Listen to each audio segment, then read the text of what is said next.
Hello, everyone. Welcome back to another edition of On Tap Bets and On Tap Golf. I'm your host, Joey Ricotta, joined as always by my good friend and co-host, Jack Bushman. You can follow him on Twitter at Jack Bushman2. You can follow me at Joey Knows Nothing. Jack, we're due. We're due for an outright. We didn't get one last week. Mayakoba, Russell Henley shot 23 under. Don't know where that came from. Saw a few people on him. I actually kind of thought about him in like a certain capacity last week. And then I looked at some specific stats on approach and things of that nature, distance-wise. And something took me off of Russell Henley last week. And I wanted to parlay him, and I want to say it was Andrew Putnam. There was somebody else that I wanted to parlay to miss the cut. I did not do it, which is a good thing because I think Putnam had a pretty good week last week too. Henley shot out of his mind, and we did not get an outright last week. Jack, how are you doing? What are your thoughts about what transpired last weekend? Yeah, Russell Henley went bananas through 3 rounds. I think, you mentioned he finished at 23 under. I think he was 22 under through 3 rounds, which is one of the best 54-hole scores of PGA Tour history. So, yeah, it happens. Russell Henley just went nuclear. He's shown that he's been able to do that in the past in some of his prior victories. I'm someone who actually has been on Russell Henley not many times in recent tournaments, but kind of stings to miss out on, a guy who doesn't win too often, take it home. But all in all, last week was pretty brutal. It's been kind of a tough little stretch here. Mayakoba wasn't very good. Bermuda wasn't very good. CJ Cup, we were decent, but hopefully we can turn the tides this week in Houston. Only 2 events left in the PGA Tour fall swing. I got 2 outrights. You got 1. All in all, taking a look back on everything. I think we've bet on 6 events so far here in the fall. So it hasn't been an utter failure. It's been tough as of late, no doubt. But all in all, the fall season has treated us pretty well. Hopefully we can finish it on a high note here in Houston. It's honestly a better field than I thought it was going to be. And with the course set up the way that it is, which I'm sure I'll get into here in just a moment, I'm pretty excited for this event. And I don't think next week's RSM Classic is going to be very good. So this is probably going to be it until the Century Tournament of Champions to kick off 2023, Joey. Hopefully we end it on a high note, brother. Yeah, I mean, dude, we've like you said, it hasn't been an utter failure. It's been a pretty good fall swing season for us, to say the least, as far as outrights go. Yeah, you're not going to hit an outright every week. That just doesn't happen. But if you want to look at profit-wise, unit plus-wise, I think we're still in the green, right? We're still doing pretty good. So, yeah, hopefully we can get back on track this week. This does play as one of the more difficult non-major courses as far as everything that you see, as far as strokes gained, things of that nature. Like, we've only seen this course the last 2 years for this event. They moved venues. They've changed names quite often for this event, which is a little strange. But, it's basically just the Houston Open. Like, you could just call it the Houston Open. We like to shorten the names. We've already talked about that. But, past champs, Jason Kokrak last year, and then Carlos Ortiz in 2020. You mentioned off air how this is pretty much a live event. Like, these guys that all went to live, they've pretty much dominated this event, at least, or this course, the last 2 years that we've seen it on this course. Jack, give me your little bit of a breakdown here and what you think about, what kind of course stats or key stats you're looking for this course and event. Yeah, it's kind of funny how all the guys that went to live have found success at this tournament since it went to Memorial Park Golf Course 2 years ago. This is going to be the 3rd year that it's hosting the Houston Open. Carlos Ortiz won at 13 under. Jason Kokrak, 10 under. Dustin Johnson was someone who had success here. Brooks Koepka played it both years and I think was involved in some of the renovations that have been done that kind of drastically changed this golf course. So kind of just a funny little tidbit there. Obviously, none of those guys are going to be in the field this time around. So maybe that opens things up a little bit more. But all in all, Memorial Park Golf Course, yeah, I'm intrigued by it because it's supposed to be, like you mentioned, one of the most difficult of the non-major slate, and there's a couple reasons why that is. First off, plays just above 7,400 yards, and when you kind of go and look at the scorecards, I've heard a couple of times that scorecard in particular is tipped out, so it might not necessarily play as long as it suggests all 4 days, but it's still a pretty lengthy course. Like 6 of the 10 par fours are going to be, well above 450 yards, and there's not really any gimmies there. So par is going to be pretty good on a majority of those holes. There's 3 par 5s this week.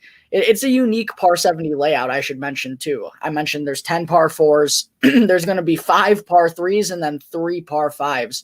And those par 5s are some of the most difficult on the PGA Tour. One of them, I think it's number 16, can get all the way up to like 630 yards. So those are going to be difficult. And then the par 3s are all different ranges. They span from 155 to like 240. So you're going to get a lot of different shots here. None of them, again, are short. And also in the design of this course, how they renovated it, there's pretty decent rough here. It's not like brutal like it's major type, but it is difficult rough, and it's pretty key to hit the fairway, especially when you're dealing with longer holes.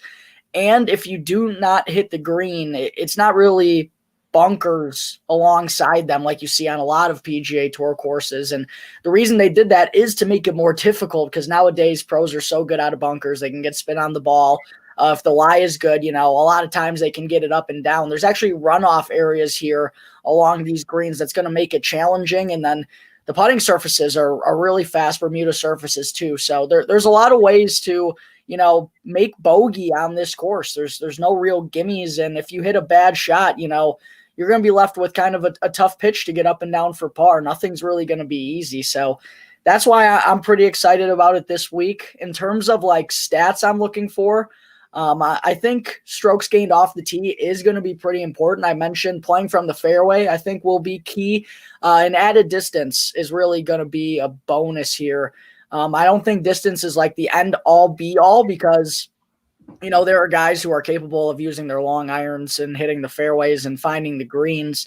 But guys who can, give themselves more scoring opportunities by driving it farther, there's a few amount here. So giving yourself those added looks, it's really going to be a help. Strokes gained approach, greens and regulation, maybe more so than anything. I already talked about those runoff areas. And going through and doing some research, Rick Rungood, Rick Gaiman from rickrungood.com mentioned how crucial it is to putt well here. It feels like more importantly it's more important at Memorial Park Golf Course than it is a lot of other weeks, and the around the green game is going to be tested. So it kind of feels like you need the complete package here. I'm also maybe looking at some guys who are good from the 175 to 200 and 200 to 25 yard range, because it feels like that's where a lot of approach shots are going to be coming from.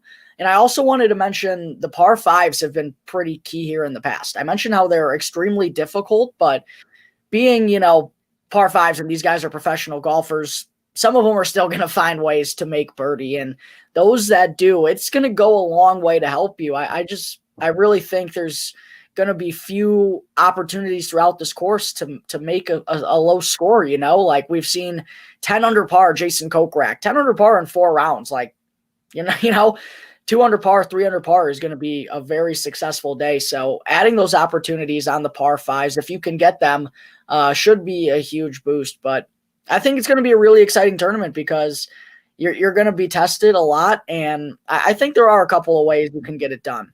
And we've seen it in the past too. Like Carlos Ortiz was fantastic around the green en route to victory. Like a lot of his strokes gained came from the scrambling category, whereas Jason Kokrak did it by hitting a ton of greens in regulation and putting the lights out. So it feels like, if you go good tee to green and the putter runs hot, that could be a method to victory. And also if your scrambling's on fire that week and you make some pars, maybe take advantage of the par 5s or the par 3s, you could still have a chance there too, because the winning score is not going to be too low. So it kind of makes for makes it a little bit more difficult, I think, to decide exactly what kind of golfer I want to choose with. And looking at this list that I've made of all the names that intrigue me, There's more guys written down than I'd like there to be. There's a handful of guys that are catching my eye. So I'm definitely looking forward to bouncing some of this off of you and seeing who you're interested in and what you got to think on this event here, Joey. Yeah, I mean, these are the type of events that I love. The ones where it's like just shooting pars are pretty good. You're doing pretty good in, because that just means to me, like, you can't just go out there. It's not going to be a free for all, in my opinion. You really have to be on your game. So I like that nature of it. And I feel like, you're going to need the good mid to long irons here. You kind of mentioned, it seems like you have it broken down in sections from 175 to 200 and then 200 to 225. I kind of did it a little bit differently, just looking at datagolf.com. So I'm wondering if we maybe have a little bit of a different list of golfers this week, because I did 150 to 175, and then I did greater than 200 yards for approach play was kind of how I looked at it. And then you also mentioned the 7,400 yards, but not really playing that way. I think it's been playing like, I want to say on average like 7,100 yards. Is that right? Like somewhere in that range? Like, yeah, I think it definitely plays 100 or 200 yards shorter, right around there. Yeah, so that can, depending on the tee boxes at least.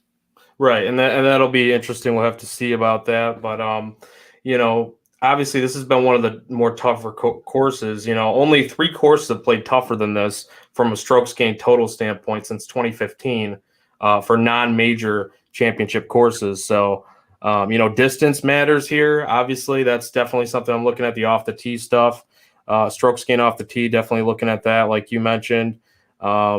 Yeah, so that's kind of how I built my card. I actually kind of avoided the around the green game, and it wasn't because I didn't think it was important here. Like the guys that we've seen win have had success in that area of their game, or have done really well in that area. But I just didn't look at it because when I was looking at last year's winner, the guys that were towards the top of the leaderboard, they didn't rank particularly great in the field as far as around the green game went for the top of the board. But you had the guys towards the very top of the board did really well at around the green game. But there was like the section just below that they did well in other areas. So maybe they could just kind of pick that. Maybe it's a little bit of volatility involved in that.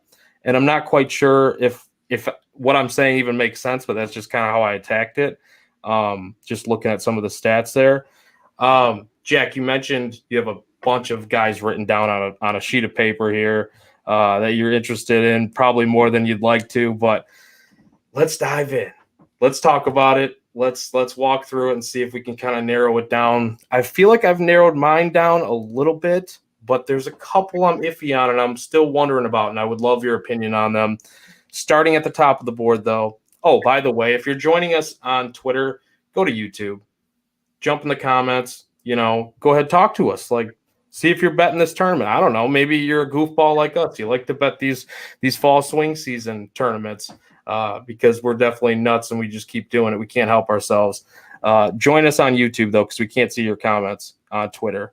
But, yeah, Jack, starting at the top here, Scotty Scheffler. He's 5.5 to 1. I mean, like, yikes. That's not a good number that we're getting with Scotty Scheffler. It makes sense, though, that he's the favorite in this tournament. Sam Burns, 12 to 1. Aaron Wise, 16 to 1. Tony Finau, 16 to 1. How do you feel about these top 4 here? Yeah, I definitely understand why Scotty Scheffler has that low of a number. I completely get it. And even if you just think about it, does Scotty Scheffler win this tournament one every 6 times he plays this field at this venue? Does he win this tournament one every 6 times? Probably, because 1 out of those 6 times at least, I feel like he's going to putt enough to win. And that's really been the only issue with Scotty Scheffler. Like, tee to green for the last year, he's been absolute dynamite. It's just been the putting that's let him down through the last 4 or 5 months. And at Mayakoba, interestingly enough, he's been kind of tinkering with his putter as of late, and it was brutal at the CJ Cup, I think, when he switched to a different style putter. It was like the worst he had ever putted in his career. Over the weekend at Mayakoba, this past tournament, he went back to his original putter, and Sunday he shot, I think it was 62 or 63, and wound up finishing 3rd. So I don't know, maybe something finally has clicked with Scotty Scheffler, and like I would understand people that bet this because I feel like Scotty Scheffler, again, it's realistic that he would actually win this tournament that amount of times, 1 every 6. I'm probably just not going to get there because I like other guys in this range. And when you're getting double the value, basically, like, I don't know. It just would make more sense to me to get some of these other guys. Although I am someone in the past who has been like, especially with Rory, because usually you get Rory at like 8 or 9 to 1 and everyone complains about it. But I'm like, one thing you got to think about is at the end of the day on Sunday afternoon, you just want money in the account, right? Like, right. You just want money in the account. It's happened to me so many times where I'm like, I'd pass on that guy because I didn't like the odds. And like, I'd love to have those odds right now because I'm not going to have a winner. I mean, dude, if you're betting 2 golfers this week or 3 golfers, and Scheffler could easily be one of them. Like, not my personal strategy. So that's why I'm not doing it this week. But I can't fault anybody for like. Did you mention that he set the tournament course record here with his second round 62? I mean, like, we're talking about how great he is and how many wins. He didn't even have a win to this point last year when he played at that played at the course last year. So I mean, it's actually bonkers to think about. Yeah, it's nuts. Like, how many wins does he have at this point? Wow, 4, 5, 4. I think. Yeah, I think he's got 4 wins. And we didn't mention, this is in Texas. Where Scotty Scheffler, good point. Went to school, Texas boy. Yeah. Yeah, I mean, like, there's more reasons to bet him than not to. The not to is the price. That's it. Yeah, I just don't think I'm going to get there with the way I want to go about it. But you mentioned a great point. If you're betting 2 or 3 guys this week, I'd probably bet Scotty Scheffler. Like, I would understand completely. But even Sam Burns is someone who is very intriguing. I've said it before. I think he's like a very sturdy golfer that can kind of mesh anywhere because he's a really good putter. I talked earlier about how putting really matters here. Sam Burns has proven to be one of the best on tour. Clear winning upside with Burns. He's got, I believe, 2 T7s here and 2 starts at Memorial Park Golf Course. And I'm pretty sure I read somewhere too that like the only other course that has this kind of unique par 70 layout where you see 5 par 3s and 3 par 5s is Copperhead, where the Valspar is hosted, and Sam Burns has won there back-to-back years. So I don't know. A lot of things are pointing to me to Sam Burns. I like Burns a lot, but I also like Aaron Wise and Tony Finau. Wise is just continuing to play consistent, and I feel like he's someone you've kind of been on recently, and I've always liked him a little bit more on difficult courses. The problem is just like the number, like 16 to 1 for Aaron Wise absolutely isn't great, but disgusting. Yeah, I will say if you go and look at his driving stats, I honestly, until today, I didn't realize how good of a driver Aaron Wise is. All of last season, I don't know exactly how many starts he had. It was probably at least 20. I'm pretty sure he lost strokes to the field off the tee in 3 of them. Like, he just doesn't lose strokes off the tee, very steady, and recent form has been tremendous. Like, guy's been finishing in the top 20 basically, in like 60, 70% of his starts. The putting numbers have been really good to start the new season. The approach play has been really good. Like, everything just kind of seems to be clicking for Aaron Wise. And we've talked a lot about how it's been 4+ years now since he picked up his last PGA Tour win. It feels like if it's not going to be now, it might be a long wait for Aaron Wise. Like, this feels like he's starting to play some of the best golf of his career again. So I'm intrigued by Wise, and then I'm intrigued by Finau too. I kind of, got burned by him last week. He missed the cut on the number. I think in the first round, he had three balls out of bounds. Like, it was just a nightmare for Tony Finau. But looking at kind of like some of the analytics, it seems like he's a really good course fit here. Like, someone who avoids a lot of bogeys. I think that's going to be key this week too. Bogey avoidance. Tony Finau was second in that category last season. Absolutely smashes the driver off the tee. He's a beast with the driver in his hand. Approach play has been phenomenal in his last 24 rounds. I know he hasn't been active this season. Last week in Mayakoba was his first appearance, but his irons were absolutely on fire at the end of last season, and the putter finally started to come around. So I feel like Tony Finau, he has the complete game to be able to do this. I like all four of these guys. That's the problem. I'm not going to bet Scotty, so more like I like all three of these guys, and it's difficult for me. I'm probably going to bet two of them if I'm being honest, which I don't love either. But out of this range, who do you like? Let me hear what you got because I'm curious. I think that's a very sound way of going about it this week, especially since we've seen so many favorites hitting lately. Like, that's the part that scares me. Like, their models, the Vegas models, are 100 times better than whatever we're coming up with on our spreadsheet at home. So, if they're favoring them, it's probably a damn good reason. And Sam Burns, man, like, this is his third time here. You kind of talked about it here. T7 each time, like, to his name, and then he led after 54 holes in 2020. Like, I'm like, man, he's been on a heater too. Like, this guy, I think, what is it? He hasn't finished lower than T30 in his last 5 events. I mean, he's got 4 PGA Tour wins now at this point after the 3 last year. Like, the guy I'm probably the most interested in, and it's not to say I'm not interested in Wise or Finau either, because I am, but I just probably not going to bet him this week. Wouldn't surprise me if Finau had a big bounce back this week, though, is probably Sam Burns. And I have not bet him, and I'm probably not even going to bet him, if I'm being honest. But the guy that I probably like the most in this range is probably Sam Burns. Moving down the list here, let me see. Where are we at? We stopped at Finau. So we got Hideki Matsuyama, 25-1. Jason Day, 25-1 now. Yikes. I don't like that price at all. But, I mean, for me, it's like basically just to put it on the sheet that, dude, he's golfing so well right now. Like, he's in the zone. And I'm starting to see more and more people coming back around here on Jason Day. Like, you look at the coverage throughout the week, people that talk golf betting and people that do the same stuff that we do here. A lot of people are like, you know what? Jason Day's approach play. Now, all of a sudden, they're starting to, and it's like, yeah, I was picking up on that. But now the number is 25-1. Fuck my life. I don't want 25-1 Jason Day. But I did bet him. I'll just say that. Russell Henley, big win. Man, shot his ass off. 25-1. Maverick McNeely, 26-1. Taylor Montgomery's just been putting the lights out and really just been really all around really good. It's like he can't finish lower than T15 right now. It's insane. 27-1. Jack, your thoughts about the golfers in this area? Yeah. Based on how much I like the top, I'm probably only getting to one guy here, and that's Taylor Montgomery, I think. Like, the putting's been unbelievable, and there's no way it's sustainable for the entire season. It's going to come back down to earth sometime. But I'm here for the ride, and I bet Taylor Montgomery, I think it was top 20 last week, it hit. And I think I'm just going to bet it until it doesn't. Like, Taylor Montgomery has just been cashing T20s since he's come on the PGA Tour. He's been like, it feels like a 13th is like a bad result for him now, like based on how well he's done. So I don't know if he's at that winning upside yet. But I think this is a course fit. He's someone who absolutely mashes it with the driver. He's long.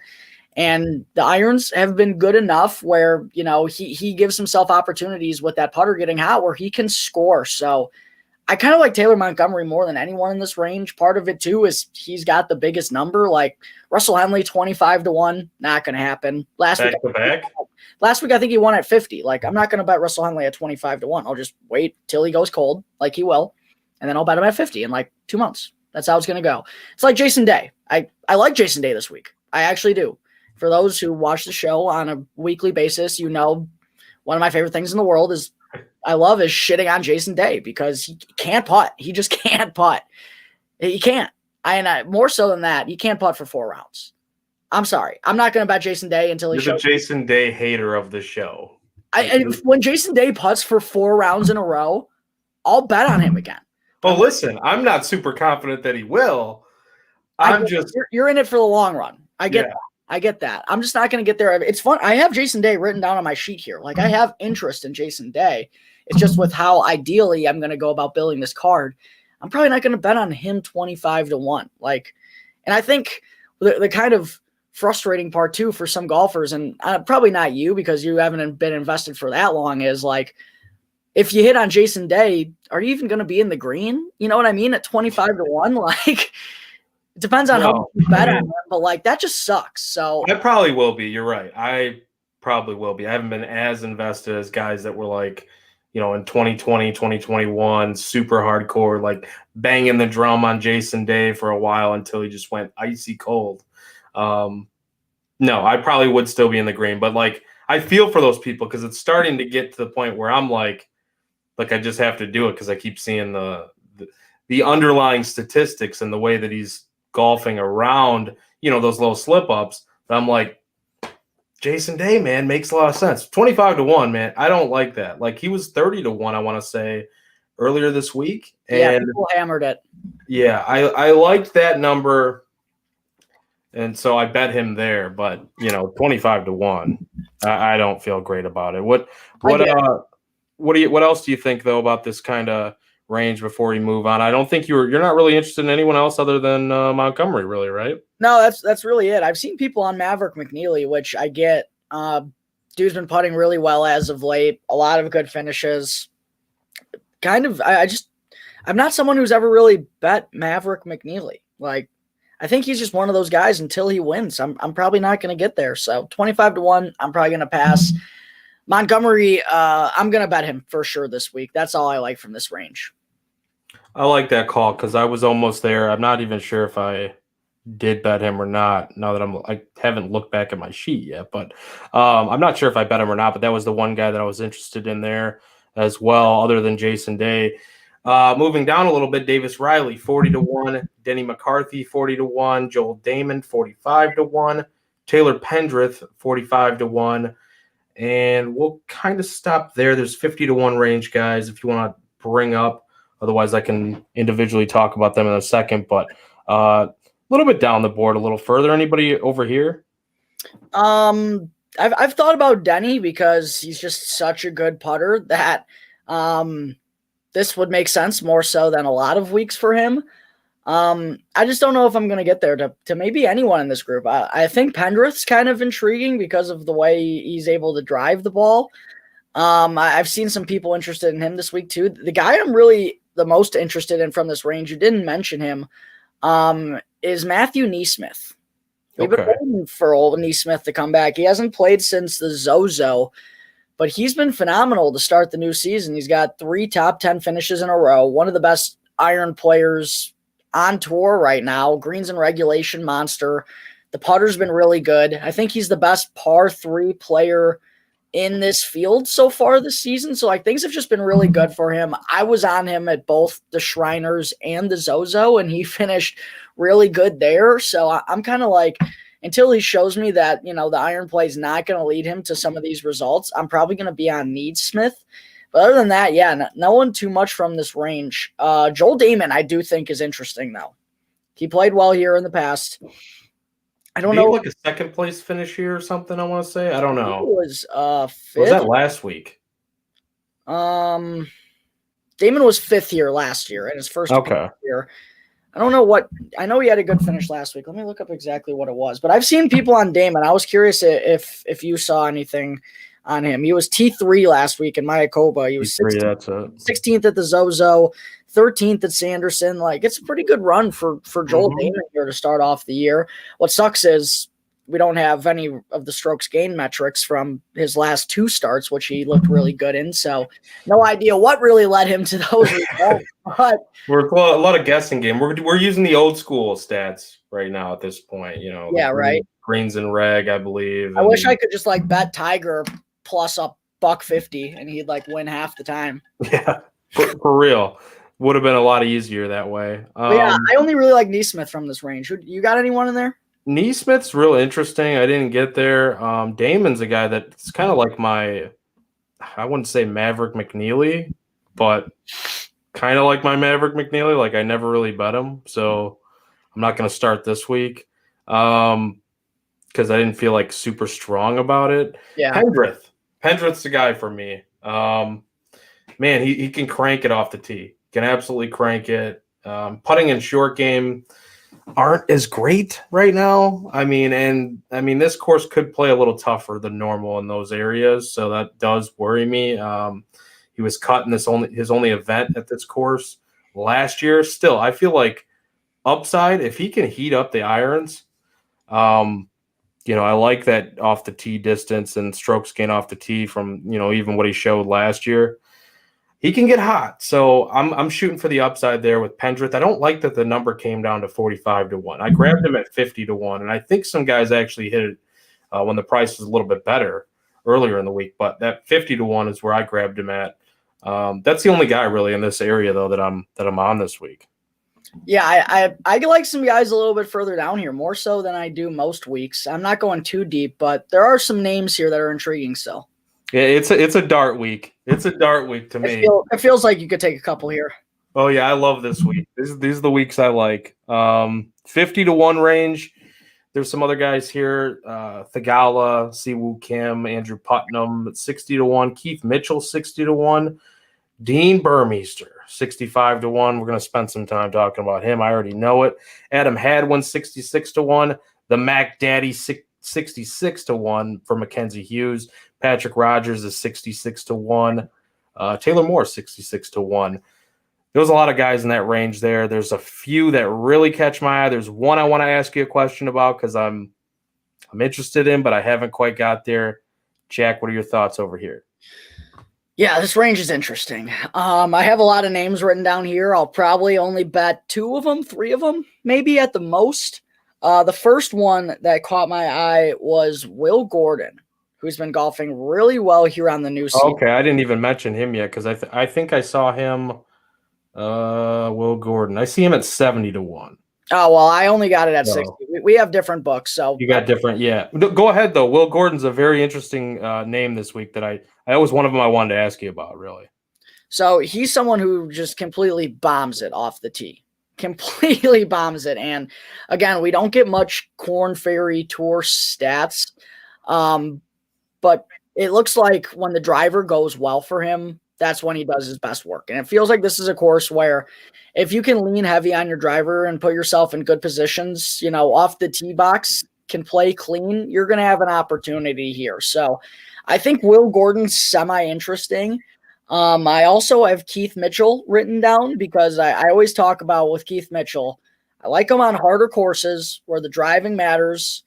I prefer him in the Southeast, but Texas is semi-close, so could work. Driving and putting, that's like what you need out of Keith Mitchell, and that feels like it could be a recipe this week. So this is just a course, again, where I'd prefer to take Keith Mitchell as opposed to other places.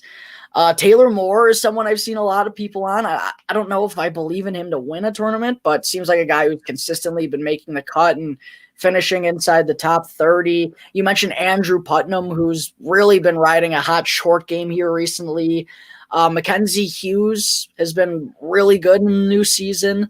The putter's been great. I like him in more difficult events too, where he can kind of ride that putter. Short game's been really good. Not even the win. Yeah, not even just the win too. Like I think he's got 2 top 25s in his other 2 starts, so he's been good. Burmeister just keeps racking up good starts. Seems like every tournament that he plays, we're on him. And while he hasn't had the win for us, I've gotten on him in a couple of other ways, and he's cashed there. So he's been decent. I like this range a lot, man. What do you got for me? Like, I can only get to 2 or 3 of these guys. Who are you eyeing? Have you bet at any of them yet? I haven't made a single bet yet. Okay, so, man, you mentioned some really the names I really wanted to get to there. Putnam was interesting to me, I thought, because of the bogey avoidance too.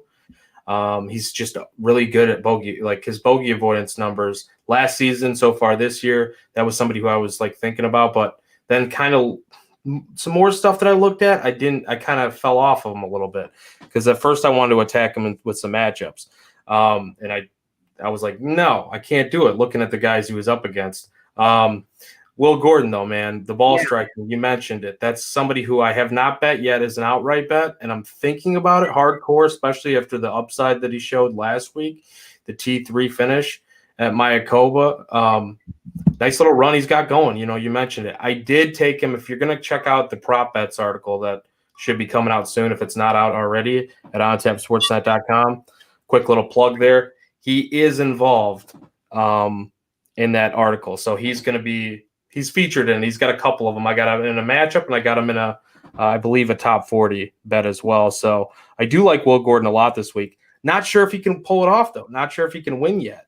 So that's kind of where I wanted to, talk to you about it. Mac Daddy, yeah, I mean, you talked about his consistency here lately and playing on the tougher courses.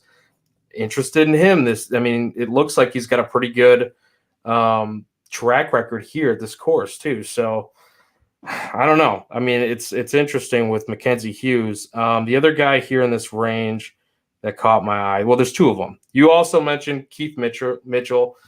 Just freaking bomb it, dude. He's first. He's first in this field in that area. As far as was it total driving? I think total driving. I want to say strokes gained off the tee as well. But he can absolutely just rake it. And he was second in total driving last season. So like, it's not like it's a fluke, like small sample size that we're talking about with Keith Mitchell. Burmeister, the Mista guy. I grabbed him at 66-1 with the Bet Rivers enhanced odds. Go ahead and go to betrivers.com, enter the promo code ONTAP. You can get an up to $250 deposit match if you enter the promo code ONTAP at betrivers.com. I grabbed him at 66-1 over there at our friend's book with the enhanced odds. Man, I don't know. Like, I've gotten off him a little bit recently, just a little bit. Like, kind of, I'm not sure. Maybe this is where he gets his first tour win. I don't know, Jack. Like, he hits a lot of greens in reg. He's been putting well, I think, for the most part. Like, just like so many tour courses. He hasn't played here yet, but he's been top 40 in every event so far this year. So we definitely check. I believe he was top 40 in every event. Yes. Now, so of the golfers that have played at least 12 rounds this year, he's third in this field in greens and reg from 200 plus yards. And that was something we talked about, breaking it down the way I broke it down, 150 to 175, and then 200 plus yards. Greens and reg percent better than 200 yards. He's pretty damn good in that area. So those are the guys in this range that I like. Did that help at all to kind of narrow it down? I don't know. Like, I don't want you to take what I'm saying and being like, yeah, this is what I'm going with, because maybe I'm completely off in the way that I'm looking at this tournament. Man, this range is really tough. Just like even like Keith Mitchell hasn't been playing well, but I mentioned this just feels like a good course design. Burmeister, you're on mute, big dog. You're on mute. We were off of him last week, though, for what it's worth. We were, and he played terrible. So, yeah, we kind of called that in a sense, but he's been terrible, like you said. Yeah. Will Gordon, though, like, been popping this year. I think I had it pulled up. Now I got to go back to it, but I think he's got what has he got here? Yeah, T3 last week. He's made the cut 5 straight events, been top 40 in all of them except for one. Last year on the Korn Ferry Tour, the upside was clear. He had T5 victory, T3, 4th place finish, 6th place finish. The upside is there, and it feels like a course where you can lean on the driver. Will Gordon, I really like. Mackenzie Hughes, it just feels like he's in a different kind of form right now. He was so cold throughout last season. I felt like I wanted no part of him whatsoever, and here we are this season. I didn't think I'd be one to bet Mackenzie Hughes, but it's the situation we're in. I don't know. This is really tough, buddy. Can I tell you something real fast? What? If anybody's watching on YouTube right now, as soon as you mentioned Will Gordon, we got spammed by some account here. Find my hot girls here in the comment section. I think that was for Will Gordon. I'm not sure. Damn. So they like it. They like Will Gordon a little bit. Differently about it now. Yeah, I mean, that's an outright. It sounds like an outright to me. Yeah, man, it's tough. This is definitely tough. We'll see where you settle ultimately in this range, because there's a lot of intriguing golfers here. If I had to rank them, just to put a conclusion to this little, because we've talked about the segment probably longer than we need to. Probably. I'd probably go 1. I'm curious to hear this. I'll rank 3, the top 3 from this range. 1, I'd probably go Mackenzie Hughes. 2, I'd probably go Burmeister 3, Gordon? Maybe. You want me to rank them? Yeah.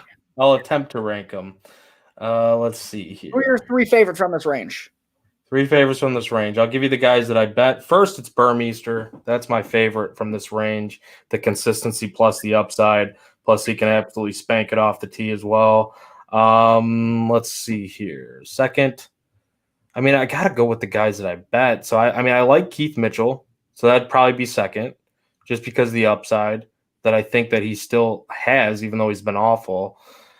And then I'll go Will Gordon. And then I'll go Mackenzie Hughes because of the consistency. There was probably somebody else in there that we mentioned, but if I'm ranking him, I'd probably go Mackenzie Hughes last, and it's only because I don't know if he's going to pick up another victory. That's fair.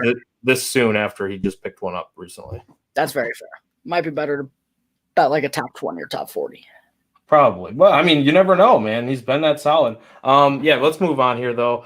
We've got 70-1 range. Stop me if I'm missing anybody or just throw them in as well. 70-1, Alex Smalley. Sepp Straka, 70-1. Will Gordon, we talked about him already.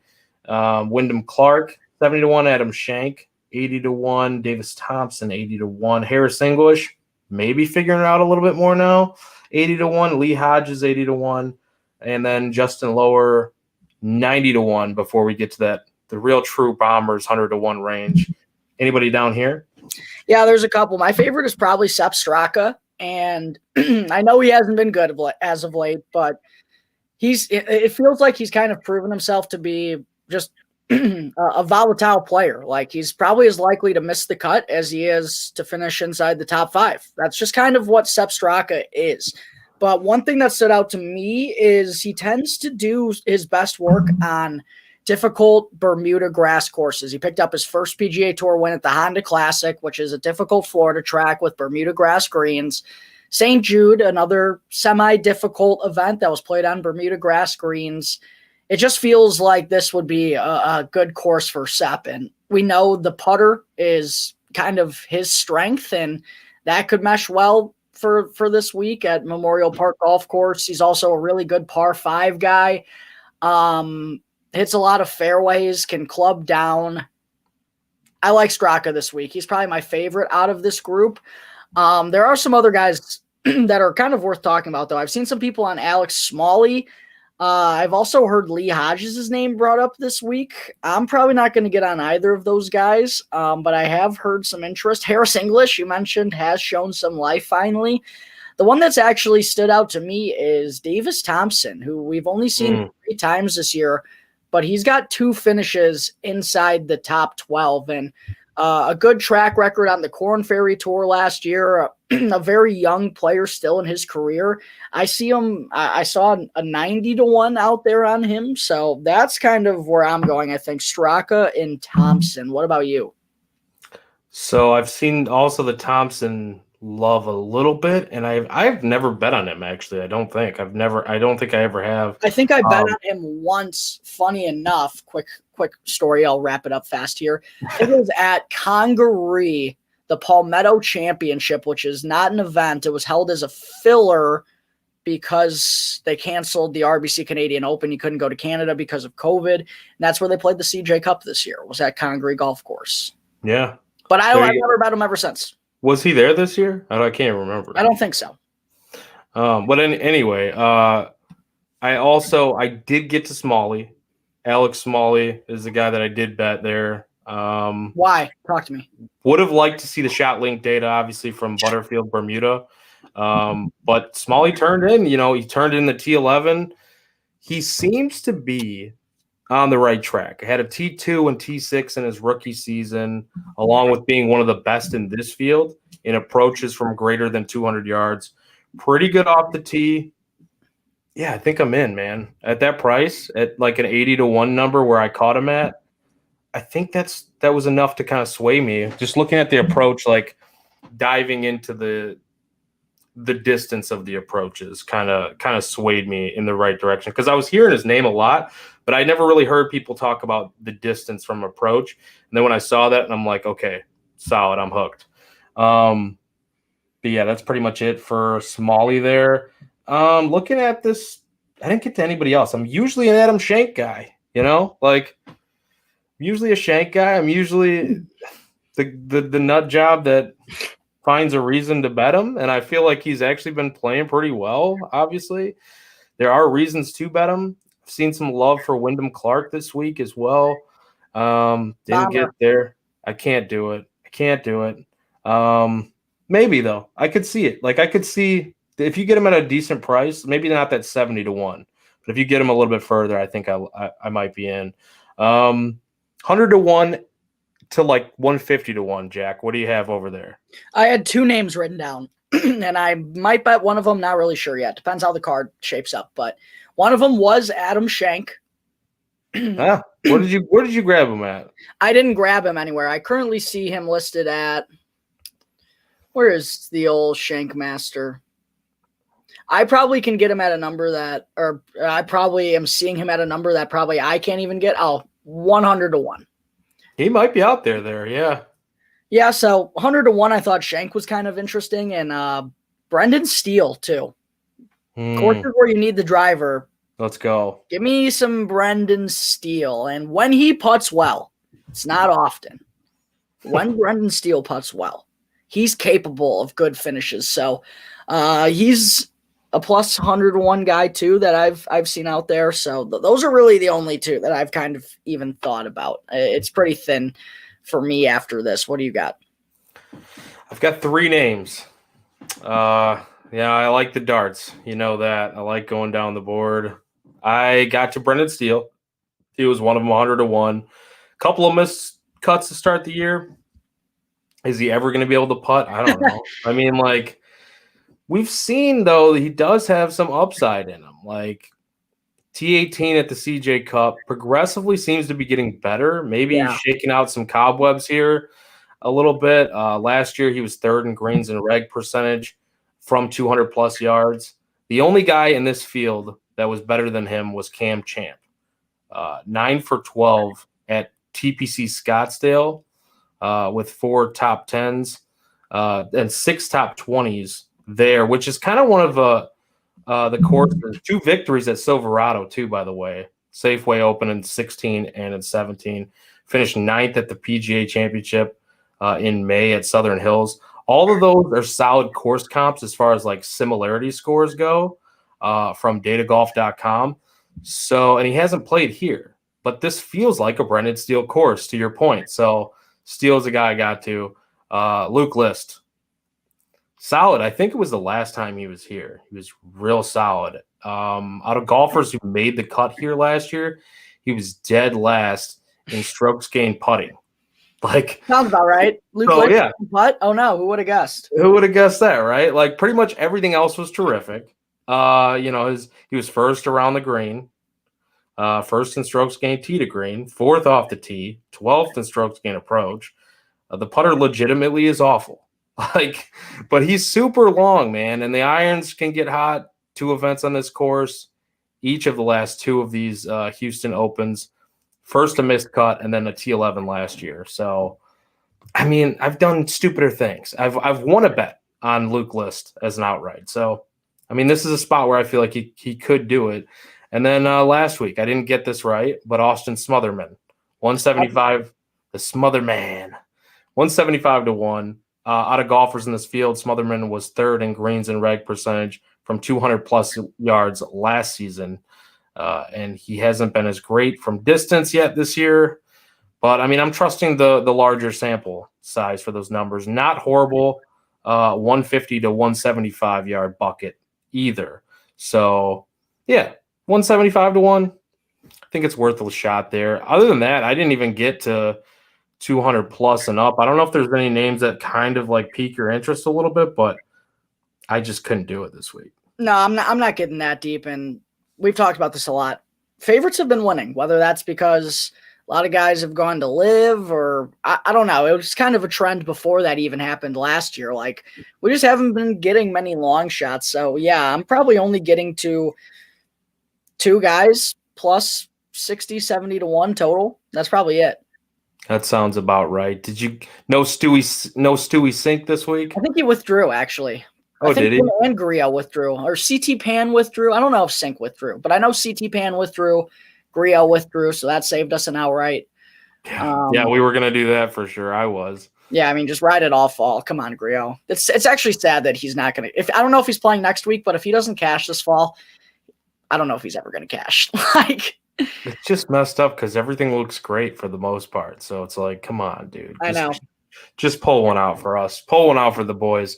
Yeah, man. I think we've pretty much talked about just about everything. Give me your best bet, like favorite outright or best bet for this tournament. Oh man, that's a toughie. My favorite outright, I'll just call it my favorite bet as my favorite outright. The one that I was honestly the most confident in this week. Shoot, this is really tough. I'm sticking to my guns here. I'm going Tony Finau. Ooh. I think it's a course where it fits really well with what Tony Finau can do. Hits the ball a long way, relies on that driver. The approach has been fantastic really since last summer. The putter is finally cooperating. Last week, I get it didn't go well, but it was his first start of the new season. We know Tony Finau has the talent. He's finally showed it the last 2 years, won a playoff event 2 seasons ago, won twice last year. Obviously, is coming off of the best year of his career. I'm riding with my gun here. Tony Finau. It's my favorite bet, 16-1. I don't hate it. I don't love it. You know, we talked about that range, and he wasn't one of my favorites when we were up at that spot. But there have just been too many times, especially last year, on guys where I was on them and then I didn't go back to them the next week, and they ended up winning. It was actually like killer to start last season. I remember it happened at both the Century Tournament of Champions and the Sony Open to open up the season. So, you know, sometimes you just got to stick with your gut. I'm sticking with Finau. Hell yeah, dude. Always stick with your gut. Always stick with your gut. It's happened too many times, like you said. I've taken away bets that I placed, like cashed out early on them because I was like talked out of it. And I'm like, and then it winds up hitting, and then I want to like punch myself in the face. So no, I'm glad that you are sticking with your guns there. My favorite bet of the week, and then I guess I'll mention my outright too. But favorite bet of the week, it's in the article. Dean Burmeister, top 40, plus 110 on FanDuel and on PointsBet. Put 1 unit on that sucker. I just think he just fits really well here, and he's been golfing amazing to start the season. He hasn't shown us anything other than he can do it. So I feel like the Mista guy is going to come through with that top 40. Favorite outright, oh boy. I don't know if he's going to pull out the win this week for Burmeister, but favorite outright, I'm going to go down the board a little bit. I think Taylor Pendrith. I really like what Pendrith can do on this course. So yeah, that'll be my favorite outright bet. One and done, Jack. You're kicking my ass. You told me off air how much you're up by. My guy missed the cut.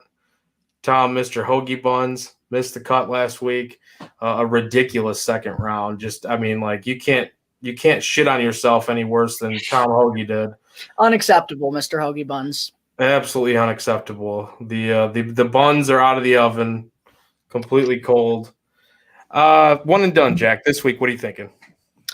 Yeah, it's been not great for either of us the last couple of weeks. Bermuda, I had Aaron Rye. He came in 54th. You had Russell Knox, who came in 49th.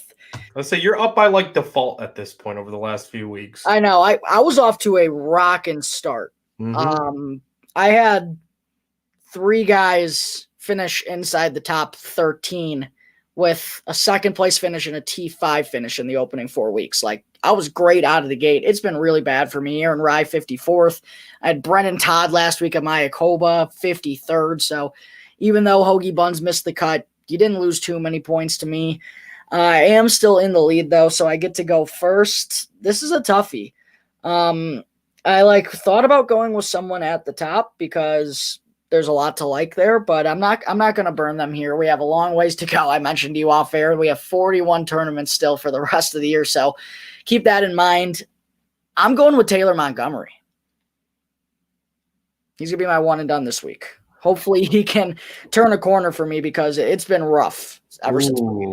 I like that. I think I was on mute, but I was saying, ooh, as you said the name, because, I mean, legitimately, he's going to win an event. Like, he's gonna win an event. I don't know if it's this week, but, like, the floor for this guy is incredible right now. So, like, can't hate it. I don't hate it at all. And we don't know when that putter's going to kind of lose its touch a little bit, but, like, while we know it's good, he might just always be just a great putter. I think that's probably more realistic than him just completely falling off and never figuring it out again. But when you ride it, right? So I like Taylor Montgomery. You know what? I'm going to go with a guy that I said I liked the least out of that group when we were talking about that range, but I feel like his floor – so you're already writing it down. I feel like you know who I'm going to go with. His floor is pretty damn high right now. He's had some success here, and he's got to win this year. And it's not even just the win. Mac Daddy. Give me Mackenzie Hughes for my one and done. I don't want another guy missing the fucking cut. That's what it comes down to. Yeah, I understand it. Mackenzie Hughes has been really good to start this new season. So maybe there's an opportunity for you to bounce back. I don't know. If Taylor Montgomery, though, keeps golfing like he has, we'll see. It's scary. I personally don't know if I want to use Mackenzie Hughes again later in the year, too. So that's probably part of it there. Whereas, like, Montgomery, you already picked him, so I couldn't do that. But whereas a guy like Will Gordon might have a little bit more upside here later on, too. He's kind of like finding his groove. I might want to use him. That was the other guy I was considering was Will Gordon, but I'm going to lay off of that. Jack, this has been great. We're here. Another, whatever you want to call this Houston Open, the Cadence Bank Houston Open. By the way, I still have a bone to pick with Jim Crane, the Houston Astros owner. I didn't mention this earlier, but apparently he was part of, he helped fund the renovations for this and got them to come to this course. Houston Astros owner Jim Crane with his Astros Golf Foundation. And obviously the Astros just won the World Series. Good for you guys. But you are the guy. You are the main person responsible behind the Wilson Contreras trade, which I'm a Cubs fan, was going to happen, apparently. Reported, I think it was by Jeff Passan, reportedly that they had an agreement that would have sent pitcher Jose Urquidy to the Chicago Cubs in return, getting Wilson Contreras sent over there. And the owner stepped in and said no. Jim Crane, you are on my shit list. I don't know why it has to be that we are covering a tournament that you were involved in to some capacity, but you're catching strays today. Sorry, buddy. Anyways, Jack, with that said, I don't know. I just went on a stupid rant there for a minute. What are your final thoughts leading into this tournament? What are you looking forward to most? Yeah, I hope it plays difficult, honestly. Didn't get a whole lot of that here in the fall swing. A lot of birdie fest for the most part. Even the CJ Cup, which I thought was going to be really difficult, didn't end up playing that difficult. So I hope Memorial Park Golf Course is the tough challenge we expect it to be for the players this week. Apparently, there hasn't been a lot of rain down in Houston, so it's going to play dry. But it's also going to be like the temperature isn't going to be too high. So it's going to be a little bit cold. It's going to play long. The ball probably won't travel as far. So I'm hoping it's going to play difficult, man. I want to see these guys grind it out. I talk about it a ton. Those are always the tournaments that catch my eye the most. I don't like when guys get to 23 or 24 under and it's just like, oh, guys are obliterating this course. That's not that fun to me. I like to see them go up for a challenge, and I think that's why everyone likes the majors too. They like to see when the golfers actually get tested. So I hope that's what happens this week, and hopefully, man, I'd love to pick up 3 outrights before even the start of the real golf season. Like I think I had 3 outrights all of last year. Like if I could have 3 in the fall, that would be ecstatic. So, man, I'd love to win this one. You get 3 before Thanksgiving. It's a lot to be thankful for right there. That's all 100%, I'm saying. 100%. That'd be a solid little fall swing season here. I think we only have, what is it, one more event, like you said, the RSM Classic. The RSM, and it's probably not going to be good. Yeah, I'm not really that thrilled about it. I hope you're right. I hope we do get that, 10 under, 11 under type of feel this week, because we've seen it in the past where it plays like that. So I'm looking forward to it. Really, I am. And just get an outright. Just get a freaking outright. Cash some tickets. That's the main thing. That's why we do this. We like watching the events, of course. We like breaking them down. We like diving into the details. We want to make some money. That's the real key for us. That's what makes it more enjoyable, putting the wagers down there. If you're watching this, listening to this, stick around, because Bulls on Tap, I think they have a show tonight. The Bulls game is like 5 minutes remaining in the fourth quarter. I want to say they might have a show coming up in a little bit. I probably should have asked them before I just said, hey, stick around. You might be sticking around for nothing.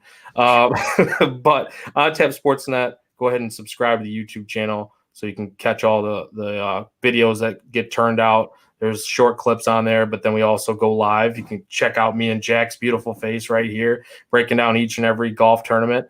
Go to OnTap Bets on Twitter, OnTap Sportsnet, all social media platforms, at OnTap Golf as well. Jack's at Jack Bushman 2. I am at Joey Knows Nothing. We are out. Cash some tickets. Jack, any final thoughts? Get a W, baby. That's all I want. I haven't made any money. I don't know if I've made a penny. Oh, other than my boy Taylor Montgomery cashing for me last week, not in outright capacity, obviously. Other than that, I don't think I've taken home anything in the last 2 weeks. So hopefully one way or another end up back in the positive here in Houston. It's happening. Cash some tickets, crack them, lock them. We're out.